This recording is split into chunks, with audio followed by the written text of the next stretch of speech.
बिस्मिल्लाहिर्रहमानिर्रहीम। अस्सलाम वालेकुम वरहमतुल्लाहि वबरकातुहू। अज़ीज़ तलबा, उम्मीद है खैरियत से होंगे और सबको बहुत बहुत मुबारक कि आप 9th क्लास से नाहम से दहम में दाखिल हो गए हैं। अल्लाह ताला आपको मज़ीद कामयाबी अता फ़रमाए और दीन और दुनिया की भलाई अता फ़रमाए। जमात नाहम की तरह जमात दहम में भी आपकी उर्दू की किताब नेशनल बुक फाउंडेशन की आ गई है वफाकी टेक्स्ट बोर्ड इस्लामाबाद के तौर पर। अब हम इसको जो है ना इसको अच्छी तरह पढ़ेंगे, आप मेरा साथ देंगे इंशाल्लाह ताला। तमाम असबाक, तमाम नज़्में और गज़लें अच्छी तरह करेंगे और आपकी बेहतरीन तैयारी होगी। साथ साथ 2-3 असबाक कराने के बाद या साथ साथ असबाक के नज़्म गज़लों के मैं कवायद भी साथ साथ कराती आऊँगी और सबसे आखिर में फिर मैं आपको इसके MCQs यानी मारूजी सवालात भी बहुत ज़्यादा मैंने बनाए हैं, तकरीबन 300-400 करीब, वो भी मैं आपको दोबारा जो है ना वो करा दूंगी ताकि नाहम और दहम के मरूजी सवालात मिला के, ताकि क्योंकि पर्चे में दोनों के मरूजी सवालात शामिल हैं, कवायद मिलते जुलते हैं। सबसे पहले इसके असबाक पे थोड़ी सी नज़र डालते हैं। जमात दहम में तकरीबन 12 असबाक थे, इस दफ़ा जो है ना वो 11 असबाक शामिल किए गए हैं। इनमें तमाम जो है ना वो आप असबाक अच्छी तरह पढ़ेंगे, समझेंगे और इसको अच्छी तरह याद करेंगे। याद रखिएगा, बहुत से बच्चे मुझसे पूछ रहे हैं कि इनके सवाल जवाब कराइए, तो क्वेश्चन आंसर की ज़रूरत बिल्कुल नहीं है बेटा करने की, ना उसके लिए परेशान हो। क्यों? इसलिए कि आपके सिर्फ सबक में से सिर्फ सवाल जवाब बनेंगे। अभी तक अगर पुराने बोर्ड पैटर्न पे आपका जो है ना वो पेपर बनता है SLS बेस, तो आपको एक पैराग्राफ दिया जाएगा जिसमें से आपको सवालात के जवाब ढूंढने होंगे और सवाल जवाब को ढूंढने के लिए आपको तशरीह यानी अल्फाज मानी अच्छी तरह आने चाहिए। और जो दूसरा सवाल असबाक में होगा वो उसकी तशरीह करनी होगी आसान अल्फाज में, तो उसके लिए भी आपको उस पैराग्राफ उस सबक की जो है ना आपको तशरीह करनी आनी चाहिए आसान अल्फाज में। तो अब आप मेरा साथ दीजिएगा, इंशाल्लाह ताला हम इन असबाक की तशरीह करेंगे। सवाल जवाब एक ज़बानी अगर हुआ तो देख लेंगे कि इसका जवाब क्या है, ताकि आपको कोई भी उस सबक में सवाल जवाब बनाना आ जाए तो वो आप कर सकें, लेकिन ज़रूरी नहीं है कि आप लिख कर इस सवाल जवाब को याद करें। शुरू करते हैं पहला सबक, प्रोफेसर मिर्ज़ा मोहम्मद सईद। पहला सबक प्रोफेसर मिर्ज़ा मोहम्मद सईद को मैं 2 हिस्सों में पढ़ाऊंगी। पहला एक हिस्सा, इसके 2 सफ़े, और फिर इसके दूसरे हिस्से पार्ट 2 में, हिस्सा 2 में उसको देखिएगा ताकि मुकम्मल हो सके, क्योंकि एक वक्त में इतनी बड़ी वीडियो बनाना बहुत मुश्किल हो जाता है। तो शुरू करते हैं। सुबह अखबारों में यह खबर पढ़कर दिल धक से रह गया। यानी सुबह अखबारों में जब यह खबर पढ़ी तो मैं दिल परेशान सा हो गया, दिल में अजीब सी हालत मेरी हो गई कि प्रोफेसर मिर्ज़ा मोहम्मद सईद का आज सोम है। यानी प्रोफेसर सोम का मतलब है तीसरा दिन। जब इंसान फौत हो जाता है तो उसको जो मरे हुए 3 दिन हो जाते हैं तो उसको सोम बोलते हैं। यानी प्रोफेसर मिर्ज़ा मोहम्मद सईद को फौत हुए आज उसका तीसरा दिन है। खामोश ज़िंदगी, यानी उन्होंने अपनी ज़िंदगी खामोशी के साथ गुजार दी। किसी को पता नहीं चला कि वो अपनी ज़िंदगी में क्या काम क्या करते थे और कितने कारनामे सर अंजाम दिए। और खामोश मौत, यानी जब फौत भी हुए तो किसी को पता नहीं चला कि वो फौत हो चुके हैं या फौत हो गए हैं। मिर्ज़ा साहब की अलालत मिजाज, यानी बीमारी, ऐसी बीमारी के जिसकी वजह से जो है ना उनकी तबीयत ख़राब हो गई हो। अलालत मिजाज यानी बीमारी, और मर्ज़ुल मौत यानी ऐसी मौत जिससे, ऐसा मर्ज या ऐसी बीमारी जिससे मौत हो उसकी इतला इससे पहले कहीं से नहीं मिली। यानी मिर्ज़ा साहब की बीमारी की खबर हमें नहीं पता चला कि वो बीमार थे या ऐसे मर्ज में मुब्तला थे जिनकी वजह से वो फौत हो गए, हमें पहले किसी ने नहीं बताया। हद ये कि परसों वो रहलत फरमा गए। यानी अब हुआ ये कि परसों वो इस दुनिया से चले गए, वफात पा गए। और उनके सैकड़ों दोस्तों, यानी बहुत से दोस्तों और कदरदानों, उनके मानने वालों, उनकी इज्जत करने वालों को इस साहने इर्तहाल यानी उनके फौत होने की खबर तक ना, यानी पता ही नहीं चला। अफसोस यानी दुख की बात है कि इतना बड़ा साहिब कमाल, यानी इतना बड़ा कमाल रखने वाला बाकमाल शख्स, बाहुनर शख्स, ऐसे शख्स जिसकी बहुत ज़्यादा खूबियाँ थीं, अपने काम में वो माहिर था, हम में से उठ जाए, हम में से चला जाए और उसकी सुनौनी यानी उसके मरने की खबर या उसकी इतला हम तक ना पहुँचे, हमें पता ही ना चले। कितने बेखबर हैं हम लोग, यानी हम ऐसे लोग हैं जिन्हें किसी बात की खबर ही नहीं है। जिंदा कौमों का ये शार नहीं होता, यानी जिंदा कौमों का तरीका, ये असूल नहीं होता कि अपने अहले कमाल से, यानी अपने बाहुनर लोगों से ایسے لوگ جو کمال رکھتے ہوں، اپنے کام میں ماہر ہوں، ان سے غافل ہو جائیں، ان کی پرواہ نہ کریں، ان کے بارے میں سوچیں نہ.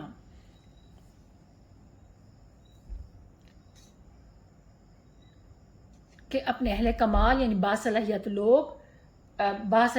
لوگوں سے غافل ہو جائیں، یعنی ان کی پرواہ نہ کریں، اور کیا کہتے ہیں، ان کو بھلا دیں، ان کے بارے میں نہ سوچیں. ایسی غفلت مجرمانہ ہوتی ہے، یعنی ایسی غلطی، ایسی کوتاہی سزاوار ہوتی ہے، اس کو سزا دی جا سکتی ہے. یہ مجرموں والی غلطی ہے، کوتاہی ہے. شاید ہماری غفلت ہی کی سزا ہے، یعنی ہماری لاپرواہی کی ہی سزا ہے کہ مرزا صاحب کو یوں ایکا ایک یعنی اچانک ہم سے چھین لیا گیا، یعنی ہم سے دنیا رخصت ہو گئے.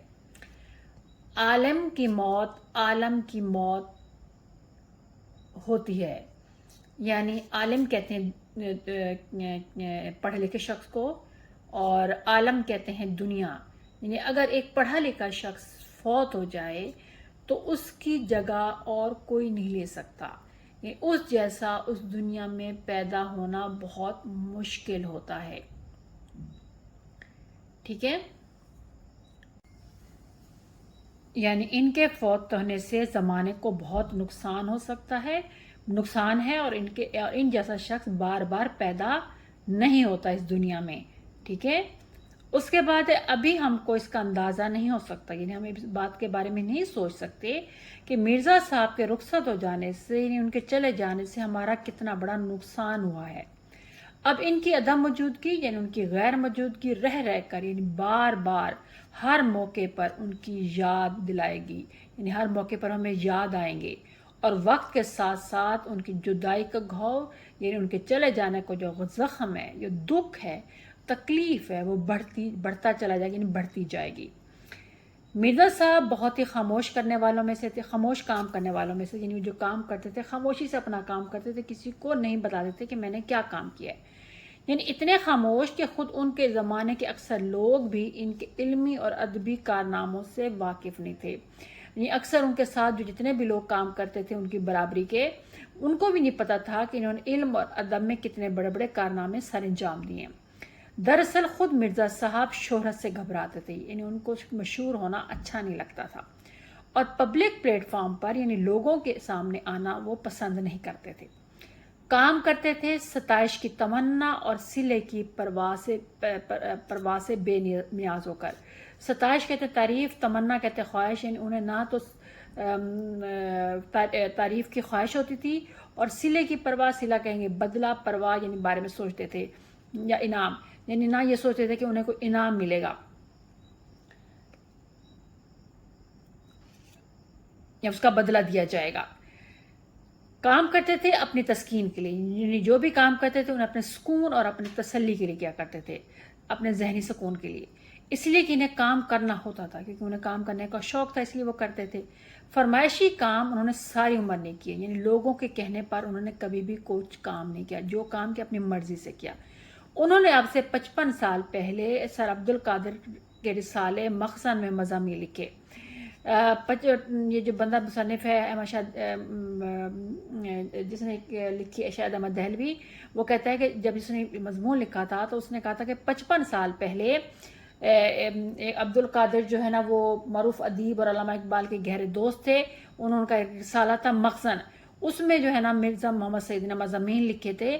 مگر شیخ صاحب یعنی عبد القادر جو ان کو شیخ کا صاحب بھی کہا جاتا تھا، ان کی فرمائش یا ان کے کہنے پر نہیں لکھے تھے، بلکہ جب خود ان کا جی لکھنے کو چاہا، یعنی ان کا دل کیا کہ میں لکھ دوں تو وہ لکھ دیا کرتے تھے. مرزا صاحب کسی کو خوش کرنے کے لیے بھی نہیں لکھتے تھے، مرزا صاحب پیسے کے لیے بھی نہیں لکھتے تھے، یعنی یہ بھی نہیں لکھتے تھے کہ میں اس لیے بھی نہیں لکھتے تھے کہ یا یہ سوچ کر بھی نہیں لکھتے تھے کہ ان کو اس کام کے پیسے ملیں گے. کیوں؟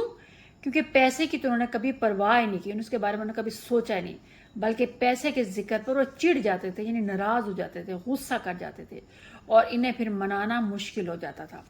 لاہور کے اکثر پبلشروں، یعنی پبلشر کہتے ہیں جو بکس وغیرہ چھاپتے ہیں، تو کہتے ہیں لاہور کے ایک اکثر پبلشروں یعنی کتاب چھاپنے والوں نے مرزا صاحب سے کتابیں لکھوانی چاہیے. ان کا وہ آئے، انہوں نے کہا دل کیا کہ ہم مرزا کا क्योंकि इतने बड़े लिखारी हैं, उन किसी को पता चला तो हम क्यों उनसे किताबें लिखवाएं। और बड़ी बड़ी रकमें पेश की, यानी बड़ी बड़ी रकमों का लालच दिया, पैसे का लालच दिया कि हम आपको इतने पैसे देंगे, हमें ये लिख दें। मगर मिर्ज़ा साहब ने इन्हें एक लफ्ज़ भी लिख कर नहीं दिया।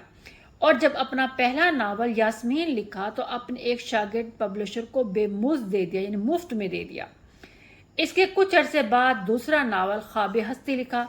इसे भी बगैर कुछ लिए छपवा दिए, इसके भी उन्होंने पैसे नहीं लिए। एक पब्लिशर साहब लाहौर से दिल्ली महज इस गर्ज से आए, महज सिर्फ गर्ज मकसद, यानी ये रहते थे दिल्ली में, तो लाहौर में किताबें छापा करती थी, तो वहाँ से एक पब्लिशर जो है ना आता है दिल्ली, और सिर्फ इस वजह से आता है कि मिर्ज़ा साहब से नावल लिखवा लेगा। मैंने इन्हें समझाया, तो सैयद अहमद दहलवी कहते हैं मैंने इन्हें समझाया कि मिर्ज़ा साहब नहीं लिख कर देंगे, मगर वो बड़े बड़े मुसन्फ़ों को ख़रीद चुके थे, यानी बड़े बड़े मुसन्फ़ों को पैसे देकर अपने नावल लिखवा चुके थे। ना माने, यानी उन्होंने मिर्ज़ा मोहम्मद शाह अहमद दहलवी की बात ही ना मानी। बोले हम इन एक नावल का 1000 रुपये देंगे। उनको जवाब उन्होंने दिया कि हम मिर्ज़ा साहब को, मैं उनको लालच दूंगा कि मैं आप मुझे नावल लिख के दें, मैं आपको एक नावल का 1000 रुपये दूंगा, तो मुझे क्यों नहीं लिख कर देंगे, इन्हें ज़रूर मुझे लिख कर दें। क्यों? कहते ये वो ज़माना था, ये वो वक्त था कि 200-250 रुपये में अच्छा खासा नावल पब्लिशर को मिल जाता था। यानी वो वक्त था कि 200-250 रुपये में एक पब्लिशर अगर किसी को कहता कि मैं आपको 200-250 रुपये देता हूँ, तो लोग उनको नावल, अच्छा से अच्छा नावल लिख कर दे दिया करते थे। चुनाचा मुझे अपने साथ लेकर मिर्ज़ा साहब की खिदमत में हाजिर हुए, यानी हम उनके पास गए, मैंने तारुफ कराया, यानी मैंने जान पहचान कराई, सलाम दुआ कराई, बातचीत कराई। मिर्ज़ा साहब का माथा ठनका, यानी मिर्ज़ा साहब ने अंदाज़ा लगा लिया कि ये बंदा मुझसे नावल लिखवाने के लिए आया है। माथा ठनका मतलब है कि पहले ही अंदाज़ा लगा लेना, पहले ही बात का पता लगा लेना कि बंदा किस घर से मेरे पास आया है। तो मिर्ज़ा साहब को जो है ना इनके आने का मकसद पता चल गया कि बंदा ज़रूर मुझसे नावल के लिए कहेगा। पब्लिशर साहब ने छूटते ही उन्होंने जल्दी ही नावल लिखने की फरमाइश कर दी। उन्होंने नावल लिखने का कहा कि मुझे आप नावल लिख कर दें।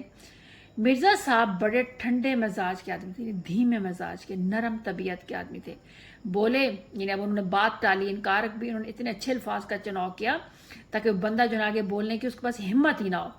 तो उन्होंने कहा आप मेरे नावल के 5000 दें या 10,000 दें, यानी मैं आपसे कहता हूँ आप मुझे बेशक 5000 दो या 10,000 दो, मुझे मंजूर ही, मैं फिर भी कबूल नहीं करूँगा, क्योंकि जो मैं काम कर रहा हूँ उसे छोड़ के लिए मैं आपके नावल के लिए हो ही नहीं सकता कि मैं जो काम कर रहा हूँ वो आपके 5000 या 10,000 के लिए मैं छोड़ दूँ और मैं आपके लिए नावल लिखूँ।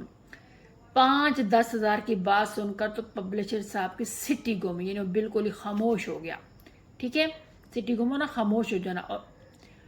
और 2-4 मिनट पहलू बदल कर रुखसत चाहिए, तो 2-4 मिनट बड़ी बेचैनी के साथ बैठे, बेरुखी के साथ बैठे। बेचैनी ज़्यादा लफ्ज़ उसके लिए आएगा कि 2-4 मिनट वो बेचैनी के साथ करवटें, मतलब अपने पहलू बदलते रहे और फिर जाने के लिए इजाज़त चाहिए। मिर्ज़ा साहब उस ज़माने में अपनी मारका तलारा, मारका तलारा बहुत मशहूर ऐसी जिसने कोई मारका सर अंजाम दिया हो, बहुत मशहूर किताब जिसका नाम है मज़हब और बातनियत, लिख रहे थे, जिसे मुकम्मल होने के बाद उनके दोस्त प्रोफेसर ताजवर नजीब आबादी उनसे ले गए और लाहौर से वो किताब शाया हुई। मिर्ज़ा साहब का यही सिर्फ एक इल्मी कारनामा है, मगर ऐसा वो कारनामा है कि उर्दू की अगर 100 उम्दा किताबें छांटी जाएं तो इनमें मज़हब और बातनियत को ज़रूर शरीक करना पड़ेगा। यानी मिर्ज़ा साहब की ये किताब मारकतुल-आज, जिसका नाम है मज़हब और बातनियत, ऐसा इल्म की दुनिया में ऐसा कारनामा है, बेहतरीन काम है, बड़ा काम है कि अगर उर्दू की पहली 100 किताबें देखी जाएं कि तरतीब के साथ पहले 100 नंबर पे कौन सी किताबें आती हैं, और उन 100 में इनकी किताब मज़हब और बातनियत ज़रूर शामिल होगी। ठीक है, यानी हम कहते हैं काउंटिंग करते हैं कि आपकी कहाँ स्टैंड करती है किताब, तो वो 1 से 100 तक, 100 तक जितनी भी किताबें उनमें इन 100 में ज़रूर शामिल होंगी। मिर्ज़ा साहब दिल्ली के शुरफा के एक मुतमव्विल ख़ानदान, अमीर ख़ानदान, खाते पीते ख़ानदान के चश्मो चिराग थे, यानी औलाद बेटे थे, औलाद थे। शरीफ यानी शुरफा यानी शरीफ ख़ानदान के, मुतमव्विल यानी एक अमीर जो है ना, खाते पीते भी लिख सकते हैं और क्या कहते हैं मालदार भी लिख सकते हैं, मालदार ख़ानदान के बेटे थे। اب یہ ان کے گھر کا ذرا نقشہ بتایا جا رہا ہے کہ ترہم بیرم خان سے آگے بڑھ کر ایک راستہ سیدھے ہاتھ کو مڑ جاتا ہے. اس کے نکڑ پر مرزا صاحب کا آبائی مکان تھا، یعنی باپ دادا کا ٹھیک ہے مکان تھا. اسی علاقے میں سر سید احمد خان کا قدیم یعنی پرانا مکان بھی تھا. سر سید سے مرزا صاحب کی عزیز داری تھی، رشتہ دار تھے. اور دوسرا بندہ ہے منشی ذکا اللہ سے بھی ان کی قرابت داری تھی، یعنی وہ بھی رشتہ دار تھے. قرابت داری اور عزیز داری مطلب دونوں کا مطلب رشتہ داری تھی. 50-60 سال پہلے دلی کے مسلمان شرفا میں، یعنی دلی مسلمان رہتے، شریف مسلمان رہتے تھے، ان میں انگریزی تعلیم کو اچھی نظروں سے نہیں دیکھا جاتا تھا. یعنی وہ انگریزی پڑھنا لکھنا اچھا نہیں سمجھتے تھے کہ یہ تو انگریزوں کا کام ہے، ہم کیوں پڑھیں. مگر سر سید نے مسلمانوں کے اس غلط نظریے، یعنی ان کی یہ سوچ تھی، اس کی بہت کچھ اصلاح کر دی، یعنی کافی حد تک ٹھیک کر دیا. یعنی جو مسلمان سمجھتے تھے کہ ہم نے انگریزی نہیں پڑھی، پڑھ کر کیا کریں گے، یہ تو انگریزوں کی زبان ہے. تو سر سید احمد خان نے انہیں سمجھایا، ان کے اس نظریے اس خیال کو غلط ثابت کیا اور ان کو کافی حد تک ٹھیک کر دیا کہ نہیں بھی تمہیں پڑھنا چاہیے. پھر کیا ہوگا کہ اسی زمانے میں دلی کے 2 نوجوانوں نے اعلیٰ تعلیم حاصل کی اور علمی حلقوں میں نمود حاصل کی، مشہور ہوئے. یعنی علم کی دنیا میں یا علم پڑھے لکھے لوگوں میں انہوں نے بہت زیادہ شہرت پائی. وہ 2 نوجوان تھے جنہوں نے اعلیٰ تعلیم حاصل کی. ایک پروفیسر جن کا نام تھا پروفیسر مشتاق احمد تھے اور دوسرے پروفیسر مرزا محمد سعید. مرزا صاحب نے اس صدی کے آغاز یعنی شروع میں لاہور کے گورنمنٹ کالج میں تعلیم پائی. ان کے استادوں میں علامہ اقبال بھی تھے، جن سے ان کے مخلصانہ یعنی سچے یا بہترین تعلقات آخری دم تک رہے. یعنی جب تک علامہ اقبال زندہ رہے ان کے ساتھ اچھے تعلقات تھے. انگریزی ادبیات یعنی لٹریچر جسے کہتے ہیں ادب، اس میں جو ہے نا مرزا محمد سعید نے ایم اے کی سند کہتے ہیں ڈگری کو، تو اس کو اردو مطلب ہے سند لینے کے بعد مرزا صاحب نے 1906-1907 میں 2 سال علی گڑھ میں پڑھایا اور اس کے بعد گورنمنٹ کالج لاہور ہی میں انگریزی کے اس پروفیسر ہو گئے. پنجاب کے بیشتر اکثر اعلیٰ عہدیدار یعنی اعلیٰ عہدے پر فائز، عہدہ کہتے ہیں پوسٹ، تو اعلیٰ عہدے پر فائز یا اعلیٰ عہدے پر کام کرنے والوں میں مرزا صاحب کے شاگرد تھے. یعنی پنجاب میں جو بڑے بڑے عہدے جن لوگوں کے پاس تھے گورنمنٹ کے یا دوسرے، تو وہ سب کے سب مرزا صاحب سے شاگرد رہے، ان سے پڑھ چکے تھے. ان میں پطرس بخاری اور امتیاز علی تاج نے بھی مرزا صاحب سے اکتساب علم حاصل کیا یا سیکھا. بعد میں پطرس خود انگریزی کے پروفیسر ہو گئے، مگر اپنی غیر معمولی قابلیت یعنی ایسی ان میں خوبی جو ایکسٹرا آرڈنری جسے کہتے ہیں، یعنی ان کے حد سے زیادہ یا ان کے بہترین قابل ہونا اور اپنے آپ کو وہ بہترین ہر کام کے مطلب بہترین قابل تھے یا مطلب معمولی سے بڑھ کر غیر معمولی جسے کہتے ہیں قابلیت کے مالک تھے. اور ذہانت بھی بہت یعنی ذہین بھی تھے. یعنی قابل اور اپنے آپ کو قابل اور ذہین ہونے کے باوجود، یعنی کون ہے یہ پطرس بخاری جو انگریزی کے پروفیسر تھے، وہ ذہین اور قابل ہونے کے باوجود مرزا صاحب کی علمیت کے آگے یعنی مرزا صاحب کے علم کے آگے اپنے آپ کو ہیچ سمجھتے تھے، اپنے آپ کو کم تر سمجھتے تھے یا اپنے آپ کو کم درجے کا سمجھتے تھے. میں نے بہت دفعہ پطرس کو مرزا صاحب کی خدمت میں حاضر ہوتے دیکھا، ان کے پاس آتے جاتے دیکھا. پطرس کو میں نے کسی اور کا اتنا ادب احترام عزت کرتے ہوئے نہیں دیکھا، جہاں تک کہ وائسرائے ہند کا بھی. یعنی پطرس بخاری نے اتنا ادب احترام جو ہے نا وہ جتنا مرزا محمد سعید کا کرتے تھے، کیونکہ وہ ان کے استاد تھے، لیکن اتنا ادب کرتے تھے جتنا انہوں نے کبھی وائسرائے ہند کا بھی نہیں کیا. پطرس کے سلسلے میں 2 دلچسپ واقعات یاد آ گئے. پطرس آل انڈیا ریڈیو کے ڈائریکٹر جنرل ہو گئے تھے، مگر پرانے دوستوں سے رسم و رواج یعنی ملنے جلنے میں ذرا بھی فرق نہ آیا، ان کے تعلقات میں ذرا بھی فرق نہ آیا. یعنی بے شک بڑا آدمی بن گئے تھے لیکن اپنے پرانے دوستوں کو نہیں چھوڑا. مرزا صاحب کو انہوں نے کسی نہ کسی طرح آمادہ کر لیا، یعنی راضی کر لیا کہ ریڈیو سے کبھی کبھی تقریر نشر کیا کریں، یعنی آیا کریں اور ریڈیو پر جو ہے نا کچھ تقریر کر لیا کریں. دو ایک تقریروں کے بعد مرزا صاحب نے کانٹریکٹ یعنی معاہدہ واپس کرنا شروع کر دیا. शुदा बात पितरस तक पहुंची, यानी ऐसा ऐसा बात पितरस बुखारी तक पहुंची। हाजिर होकर वजह दरियाफ्त की, यानी पतरस बुखारी आए और पूछा कि भाई क्या बात है, आपने क्यों जो है ना तकरीर नशर करना छोड़ दी है। मिर्ज़ा साहब ने फरमाया कि तुम्हें सलाह देने के बाद मुझे मंजूर नहीं कि तुम्हारे शागिर्द मुझे सलाह दें, यानी मुझे तुम्हें सलाह देने के बाद, यानी मैं तुम्हें बताने के बाद, यानी अगर मैं तकरीर कर रहा हूँ, मैंने तुम्हें वो पेपर दिखा दिया है या तुम्हारी इजाज़त हो चुकी है कि मैं कुछ भी तकरीर जो है ना करके नशर करा सकता हूँ, तो जब तुम्हारी इजाज़त है तो मुझे ये हरगिज़ कबूल नहीं है कि जो तुम्हारे शागिर्द हैं, तुम्हारा जो काम करने वाला अमला है, वो मेरे जुमलों को ठीक करे, वो मेरे जुमलों को बीच में से काटे। मुझे बिल्कुल पसंद नहीं है कि जो मैं लिख के आया हूँ वो मेरा सारा का सारा मुझे पढ़ने दिया जाए, क्योंकि मैं तुम्हारी इजाज़त से आया हूँ, इसलिए मैं तुम्हारा कोई बंदा, कोई यहाँ रेडियो में जो काम करने वाला कोई भी आपका अमला है, वो मेरी तकरीर को ना छेड़े या उसमें कोई गलतियाँ ना निकाले, वो मुझे क्यों ऐसा करता है। पितरस ने बड़ी माजरत की, यानी उसने माफ़ी मांगी, मगर मिर्ज़ा साहब आइंदा तकरीर नशर करने के लिए आमादा नहीं हुए, यानी राज़ी ना हुए। अगले दिन दफ्तर में क़यामत आ गई, यानी मुसीबत आ, कोहराम मच गया, यानी उन पर जो है ना खूब डांट डपट हुई। पूरे स्टाफ को जमा करके उन्होंने ब्रॉडकास्टिंग के हुस्न अखलाक, यानी बेहतरीन अखलाक पर एक तवील लंबा लेक्चर, यानी सबक दिया। ये बताया, बात तो खुल ही गई थी, यानी बात तो सबको पता चल गई। स्टेशन डायरेक्टर ने तकरीरों के इंचार्ज को बुला कर कहा, अगर अपनी खैर चाहते हो, क्योंकि ये तकरीरों का इंचार्ज है जिसने मिर्ज़ा मोहम्मद सईद के लिखे हुए जुमलों को जो है ना कुछ काट दिया था कि ये अब आप नहीं पढ़ेंगे, इतनी छोटी तकरीर करके पढ़ेंगे। तो उन्होंने कहा कि अगर अपनी खैर चाहते हो, यानी तुम अगर अपनी नौकरी चाहते हो कि तुम्हारी नौकरी सलामत रहे, तो मिर्ज़ा साहब को मना कर ले आओ। उसको मालूम नहीं था, यानी उस बंदे को मालूम ही नहीं था जिसने वो जुमले कट किए थे, जुमले जब मिर्ज़ा मोहम्मद सईद की इस्लाह की थी, उसको पता ही नहीं था कि मिर्ज़ा साहब जो पतरस के उस्ताद हैं। हिस्ब दस्तूर, यानी मामूल के मुताबिक अपनी कार्रवाई दिखाने के लिए, यानी अपना प्रोग्राम दिखाने के लिए उसने क्या, यानी उस बंदे ने, तकरीरों के इंचार्ज ने मिर्ज़ा मोहम्मद सईद के मुसवदे, यानी मुसवदा कहते हैं हाथ से लिखी तहरीर, हाथ से लिखे जुमले में से एक फिक्रे, एक दो जुमले निकाल दिए, काट दिए कि ये नहीं पढ़ने। इन फिक्रों का निकालना, यानी जुमलों का निकालना उसका नौकरी से निकाले जाने का पेश खैमा हो गया, यानी वजह बन गया, पेश खैमा हो गया, यानी वजह बन गया। यानी जो ही उसने नौकरी निकाले, मिर्ज़ा साहब ने इनकार कर दिया, तो वो उसकी वजह बन गया कि मेरी तो शामत आ गई।